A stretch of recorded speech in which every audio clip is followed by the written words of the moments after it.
కుటుంబం అనే టాపిక్ మంచి కథ చెప్తా మీకు. అబ్బాయి పేరు రామ్ గోపాల్ వర్మ. 25 ఏళ్ళకి అతనికి పెళ్ళయింది. చక్కగా 3 పిల్లలు పుట్టారు. మామూలు పిల్లలు కాదు, వజ్రాల లాంటి పిల్లలు. పిల్లలందరూ రోజు హోంవర్క్ చేసుకుంటుంటారు ఇంట్లో. వైఫ్ని సినిమాకి తీసుకెళ్ళడం, బాధ్యతలు, కూరగాయలు తీసుకురావడం లాంటివి చేస్తుంటారు. పిల్లలు బాగా వృద్ధిలోకి వచ్చి పెద్దవాళ్ళు అయ్యారు. తర్వాత వర్మ గారు పోయారు. ఎలా ఉంది స్టోరీ? మా అందరూ ఇంట్లో జరిగే స్టోరీ అది. మీకు ఎలా అనిపిస్తుంది? హారర్ స్టోరీలా ఉందా లేక? హారర్ స్టోరీ కాదు, బోరింగ్ స్టోరీ అంతే. సో కుటుంబం అంటే మీకు బోరింగా హారరా? ఒకటి బోరింగ్, రెండోది అన్నెసెసరీ ఎమోషనల్ బ్యాగేజ్, అనవసరమైన బ్యాగేజ్. అంటే ఒంటరిగా ఉండటంలో ఉన్న హ్యాపీనెస్ని కుటుంబం ఉంటే కంప్లీట్గా కోల్పోతాం. కుటుంబంలో ఉంటూ ఒంటరిగా ఉండడం సాధ్యం కదా? అది పాసిబుల్ కాదు. ఎందుకంటే దానికి కుటుంబంలో ఉంటే మీకున్న పర్సనల్ ఇంట్రెస్ట్ను మిగతా కుటుంబ సభ్యుల కోసం అణగదొక్కుతూ ఉండాలి.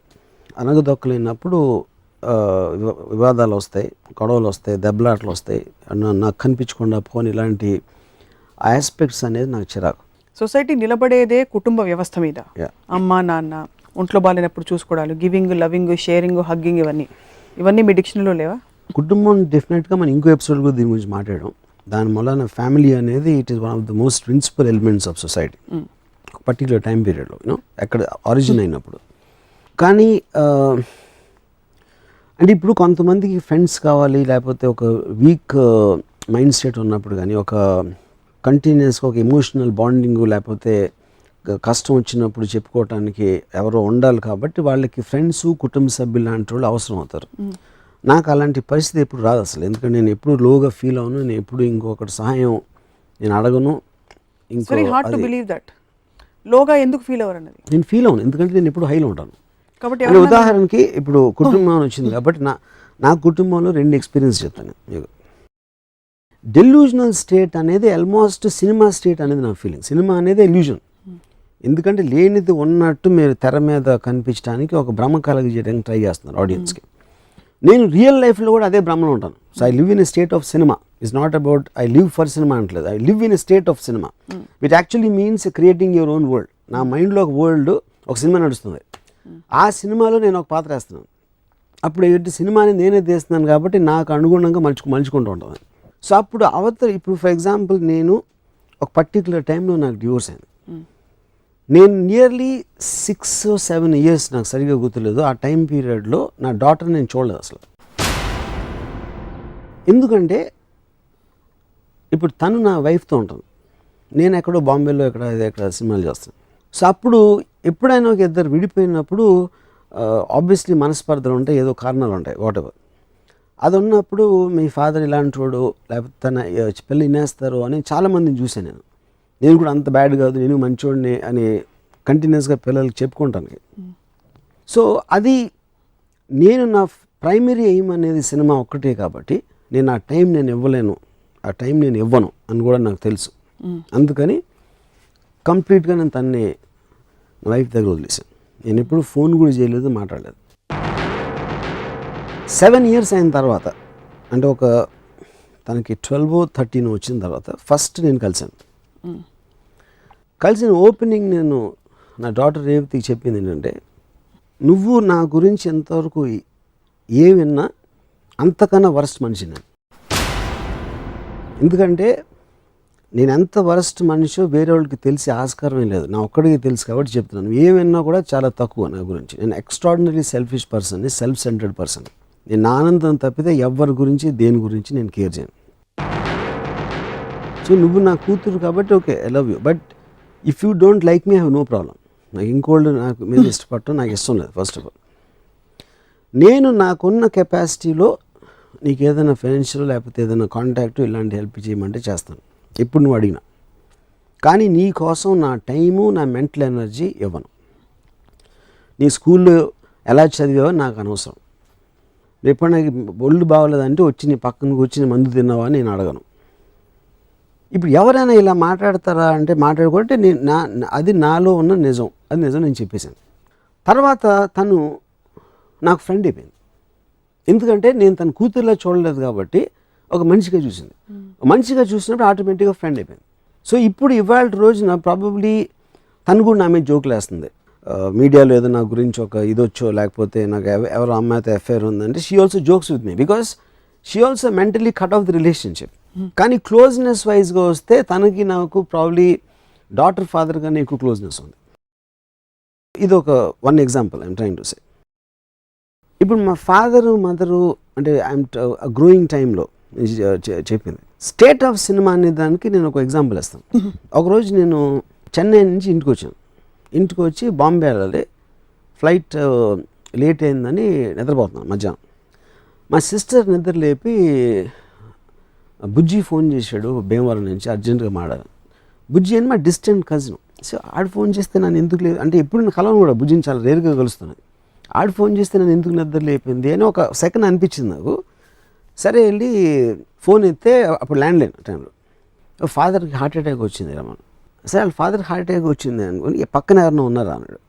పక్కన ఎవరు అంటే నీకు ఈ పక్కన ఎందుకు అడుగుతున్నా ఉన్నారు, నువ్వు బయటకు వచ్చి ఫోన్ చేయి ఎస్టీడీ బూత్ నుంచి అని చెప్పాడు.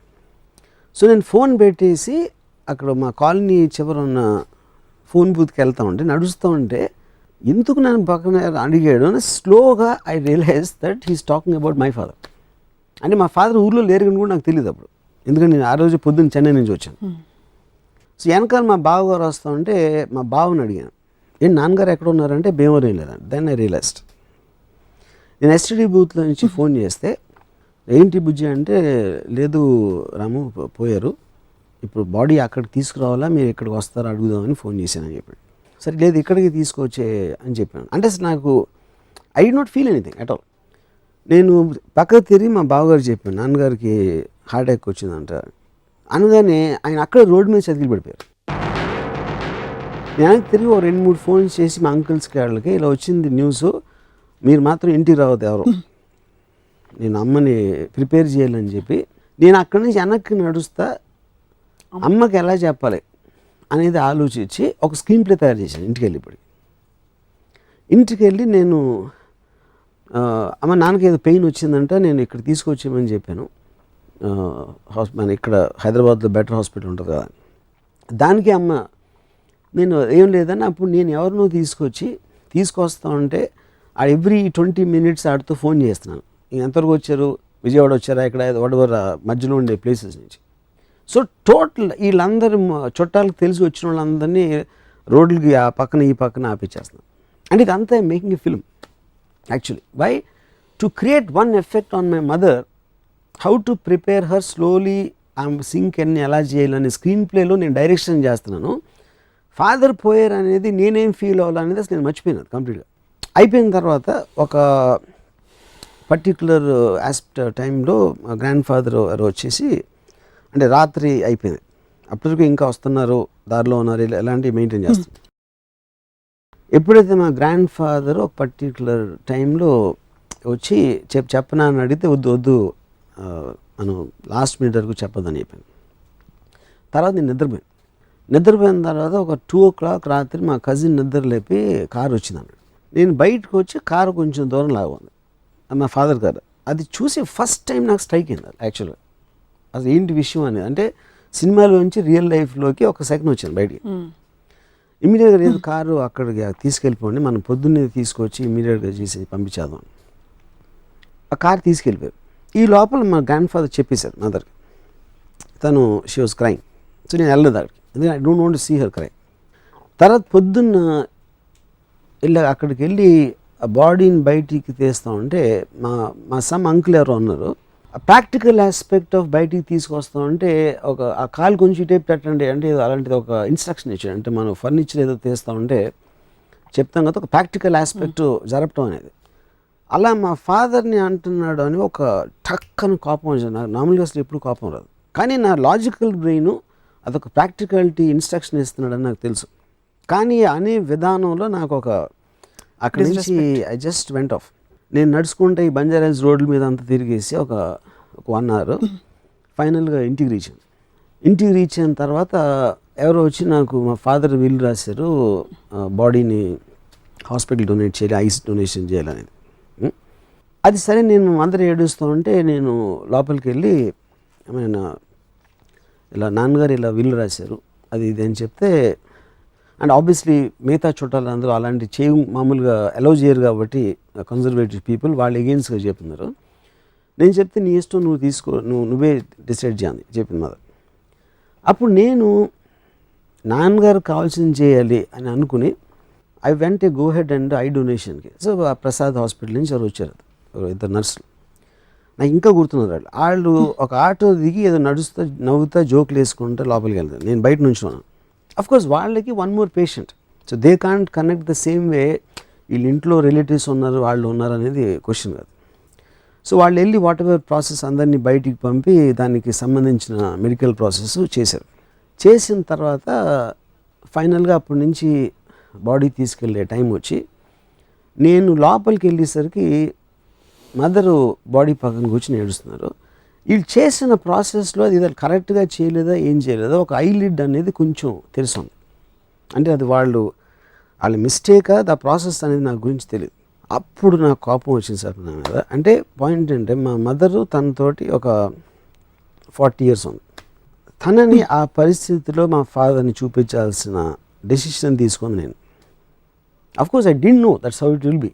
అప్పుడు కేవలం ఒక పోయిన ఆయన మాట నిలబెట్టుకోవటం కోసం ఒక బతికినోడిని అలా సబ్జెక్ట్ చేయటం అనేది నేను ఎన్విజన్ చేయలేకపోయినా అనేది నా పాయింట్. సో అది ఐ థింక్ నేను చాలా ఫ్లాపులు తీసాను, కానీ that is the biggest flop I made in my life. Flop అనేది మీ డెసిషన్ గోయింగ్ రాంగ్, సినిమా అనేది కాదు, చాలా ఉంటాయి దాంట్లో. ఇప్పుడు కూడా నేను మా మదర్ని వీళ్ళందరినీ చూస్తున్నాను, కానీ ఆ రోజు రాత్రి ఒక విచిత్రమైన సౌండ్ వచ్చింది. ఏంటని చూస్తే మా బ్రదర్ ఏడుస్తున్నాడు. మా బ్రదర్ ఏడవడం నా లైఫ్లో ఎప్పుడు చూడలేదు. సో మా బ్రదర్ ఏడిస్తే సౌండ్ ఇలా వస్తుందా అంటే ఒక సౌండ్ ఎఫెక్ట్ లాగా చూస్తున్నాను. ఇది అయిపోయిన తర్వాత టోటల్గా అయిపోయింది. నేను మళ్ళీ ఒక 2 days అయ్యాక బాంబే వెళ్ళాను. నసిరుద్దీన్ షా యాక్టర్ని ఏదో దాన్ని కలవటానికి వెళ్తే నసిరుద్దీన్ షా సడన్గా, అరే రాము ఇప్పుడే విన్నాను, అంటే ఆబ్వియస్లీ హిందీలో జరిగింది కాన్వర్జేషను, మీ మదర్ పోయారంట కదా, ఐఎమ్ వెరీ సారీ అంటే ఆబ్వియస్లీ తనకి ఏదో రాంగ్ ఇన్ఫర్మేషన్ వచ్చింది. సో నేను ఇప్పుడు మా మదర్ కాదు ఫాదర్ అంటే ఆయన ఎంబారెస్మెంట్ ఫీల్ అవుతాడు కదా అని నేను వదిలేసి అవును అనుసరి. అప్పుడు తను ఆయన మదర్ గురించి చెప్పడం మొదలెట్టాడు. అంటే అప్పుడు నేను చెప్పడం మానేశాను కాబట్టి మళ్ళీ మీ మదర్ వయసు ఎంత, మదర్ పేరు ఏంటి, ఈ కాన్వర్సేషన్ ఎక్కడికి వెళ్ళిపోయింది. ఇప్పుడు మధ్యలో నేను చెప్తే లేదని మదర్ కాదు ఫాదర్ అంటే ముందే ఎందుకు చెప్పలేదు. అంటే it almost became a inefficient comedy in a sense of the word. అది అయిపోయింది. దాని తర్వాత నియర్లీ 7 years అయిన తర్వాత ఒకరోజు నానా పాటేకర్ ఇంట్లో పూణేలో కూర్చుని అబ్ తక్ చెప్పన్ స్టోరీ గురించి డిస్కస్ చేస్తాం. నేను నానా పాటేకర్, ఒక రైటరు, ఒక అబ్ తక్ చెప్పన్ డైరెక్టర్ షిమిత్ అమీన్. ఏదో అందులో నానా పాటేకర్ వైఫ్ చచ్చిపోయినప్పుడు ఏమవ్వాలి సీన్లో రియాక్షన్ అనేది డిస్కస్ చేస్తా నానా పాటేకర్కి నేను చెప్పాను ఇన్సిడెంట్ మా ఫాదర్ గురించి. చెప్పినప్పుడు ఆ చెప్తా మధ్యలో స్టార్ట్ క్రైమ్. అంటే నియర్లీ 7-8 years తర్వాత అంతవరకు ఏడవలేదు. అంటే అది సినిమా నుంచి బయటికి రావటమా, వేరే కాంటెక్స్ట్లో నేను ఆ మెమరీ అంతవరకు ఎప్పుడు నేను ఫీల్ అవ్వలేదా, I find it very difficult to understand. ఏంటి దానికి రీజన్ అనేది ఎలా ఉంటుంది, ఎందుకు వస్తుంది అనేది till today I can't understand that. So ఒక విధంగా చూస్తే మా ఫాదర్ పోయినప్పుడు ఏమీ ఫీల్ అవ్వకుండా నేను స్టోరీలు చేస్తున్నాను, స్క్రీన్ ప్లేలు చేస్తున్నాను, క్యారెక్టర్స్ క్రియేట్ చేస్తున్నాను, అబద్ధాలు చెప్తున్నాను, దాంట్లో బిజీగా ఉన్నాను. దాని తర్వాత నసిరుద్దీన్ షాతో మాట్లాడితే ఒక విధమైన కామెడీలాగా చూస్తున్నాను దాన్ని. ఇవన్నీ అయిపోయి ఇంకోటి ఏంటి, ఒక చాప్టర్ మర్చిపోయాను. మా మదర్కి నేను ఫోటోలు ఏం పెట్టదు మా ఇంట్లో, ఆ దండలన్నీ వేసి నాకు ఇష్టం ఉండదు. ఆ 10వ రోజు 13వ రోజు నాకు వద్దు. వాళ్ళందరూ వచ్చేవాళ్ళు మళ్ళీ వెళ్ళాలని వస్తారు, ఎవరికి ఏం ఫీలింగ్ ఉండదు. అండ్ నాకు ఈ చైర్లో వాట్ ఎవర్ అది వద్దు. Let's remember him for the happy times. అసలు ఆయన ఉన్నారు అని మనం అనుకుని అలా ఉందో, ఆయన గురించి ఆలోచించి అది చెయ్యొద్దు అని మా అమ్మకు ఒక లెక్చర్ ఇచ్చాను. లెక్చర్ ఇచ్చిన తర్వాత నెక్స్ట్ డే మళ్ళీ మా అమ్మ యాడ్ అవుట్ అయినాను. నా లెక్చర్ పని చేయలేదని నాకు కోపం వచ్చింది. ఇంత చెప్పినా కూడా అర్థం చేసుకోలేదంటే. సో ఇలాంటి ఆస్పెక్ట్స్ అన్నీ జరిగినాయి ఏది ఈ ఇయర్స్లో. కానీ నేను ఏడ్చింది మాత్రం 7 ఏళ్ళ తర్వాత నాన్న పాటేకర్ ఇంట్లో ఏడ్చాను. సో అది ఏంటో అసలు ఐ కాంట్, అంటే ఒక ఎమోషన్ని సప్రెస్ చేసి దాన్ని I didn't want to express లేకపోతే ఏంటి అనేది నాకు తెలియదు. కానీ ఈ హోల్ థింగ్ ఫ్యామిలీలో ఒక పర్టికులర్ ఆస్పెక్ట్ అంటే నాకు, because you have some kind of relationship, వాళ్ళు ఏమైనా చేసినా చేయకపోయినా వాళ్ళకి ఏమి జరిగినా అనేది ఒక ఎడిషనల్ బర్డెన్ అయిపోతుంది. ఆ బర్డెన్కి సమానంగా ప్రెషర్ వస్తుందా రాదా అనేది నాకు తెలియదు. అదంటే జనరలైజ్ చేయను. అది ఈచ్ ఫ్యామిలీలో ఒక డిఫరెంట్ ఆస్పెక్ట్ ఉంటుంది. దాని వాళ్ళకున్న ఎక్స్పీరియన్సెస్ బట్టి, ఆ ఫ్యామిలీలో ఉన్న మనుషులు బట్టి. సో నాకు జనరల్గా ఇప్పుడు నేను చుట్టాలు కానీ లేకపోతే అసలు ఎప్పుడు వెళ్ళను, ఎవరి ఇంటికి నేను వెళ్ళను. ఒక ఫ్యామిలీ అనే ఒక యూనిట్ ఉంటేనే అసలు నేను ఒక ఏముంటుందని, ఇప్పుడు బాంబేలో నా కజిన్ ఒకడు ఉన్నాడు, నా బిల్డింగ్లో ఉంటాడు. నేను సాధారణంగా నా దగ్గర రమ్మంటాను కానీ వాళ్ళ ఇంటికి నేను వెళ్ళను. ఎందుకంటే ఇంటికి వెళ్ళేటప్పటికి ఆ కిచెను ఇది ఫ్యామిలీ తాలూకు అట్మాస్ఫియర్ ఉంటుంది కదా, అసలు ఐ కాంట్ స్టాండ్ దట్. నాకు ఇంకోటి పిల్లలు అంటే ఇష్టం ఉండదు. పిల్లలు ఎందుకు ఇష్టం ఉండదు అంటే 2 కారణాలు. ఒకటి, వాళ్ళ వల్ల నా ఏజ్ గుర్తొస్తుంది అని హేట్ టు ఫీల్ ఓల్డ్ ఒకటే. రెండో పాయింట్ ఏంటంటే వాళ్ళు ఉంటే నా మాట ఎవరు వినరు. And I'd like to be the centre of attention. నేను ఎక్కడ ఉంటే అక్కడ. సో అప్పుడు నేను పెద్దవాళ్ళతో మాట్లాడుతూ ఉంటే వాళ్ళు వింటారు. చిన్నపిల్లలు అంటే బుయ్యి బుయ్యి కుయ్యి అని అడిగితే అంటే ఇంకా వాళ్ళు చచ్చినట్టు అడిగి చూస్తారు. సో పిల్లలు కుక్కలు ఉంటే నేను వెళ్ళను, ఎందుకంటే అటెన్షన్ వాళ్ళ మీద ఎక్కువ ఉంటుంది నా దగ్గర. సో ఒకటి ఆస్పెక్ట్, నేను ఒక కోల్డ్ బ్లడెడ్గా నా డాటర్తో చెప్పిన ఒక aspect. Second aspect, my father incident in terms of what all can come because of that. Third is as a unit by it self, that atmosphere I don't like. Yeah, మీలో మీరు తగ్గిపోయింది అనుకునే emotion మీ daughter విషయంలో కనిపించింది. మీ father గురించి మాట్లాడుతున్నప్పుడు almost మీరు కళ్ళలో నీళ్ళు వస్తున్నాయని చూడాల్సి వచ్చింది. అంటే అంత టైమ్ అండ్ స్పేస్లో మీరు ఇన్వాల్వ్ అయిపోయి ఉన్నారు. సో నిజంగా మీరు కుటుంబం ఇష్టం లేదు అని మేబీ వ్యవస్థ పరంగా మనిషి ఫ్రీడమ్ని కట్టేలు చేస్తుంది, ఒక పెరిఫరల్గా ఇష్టం లేదేమో, కానీ బాంధవ్యాలకి మీరు వ్యతిరేకం అని అనిపించట్లేదు. వ్యతిరేకం వల్లనే ఎగ్జాంపుల్స్ చెప్తాను. ఎందుకంటే నాకు ఈ బంధాలు లేనప్పుడు ఈ ఫీలింగ్ ఉండాల్సిన అవసరం లేదు. అప్పుడు నేను ఫుల్ హ్యాపీగా ఉండొచ్చు, ఇంకా హ్యాపీగా ఉండొచ్చు. Of course. గౌతమ్ బుద్ధుడు ఇదే చేసి వెళ్ళిపోయాడా? How do you understand? అంటే మీరు ఆల్రెడీ పురాణాలు మాట్లాడినప్పుడు అంటే ఇప్పుడు గౌతమ్ బుద్ధుడు ఫ్యామిలీ వదిలేసి తను వెళ్ళి అక్కడ కూర్చున్నాడు. నాకు నిజంగా ఏం చేశాడు సరిగ్గా తెలియదు నాకు, ఏం చేశారు అంటే. అప్పుడు ఏదో ఏమంటారు దాన్ని, యోగి అయిపోయి స్మరణ ఏమైనా చేశారా, I'm not very sure about that. కానీ నేను కుటుంబం వదిలేసి నేను భోగ విలాసాలకు అలవాటు పడిపోయాను. So I can't be compared with Gautam బుద్ధుడు. You went after something, he went after something else. But I went after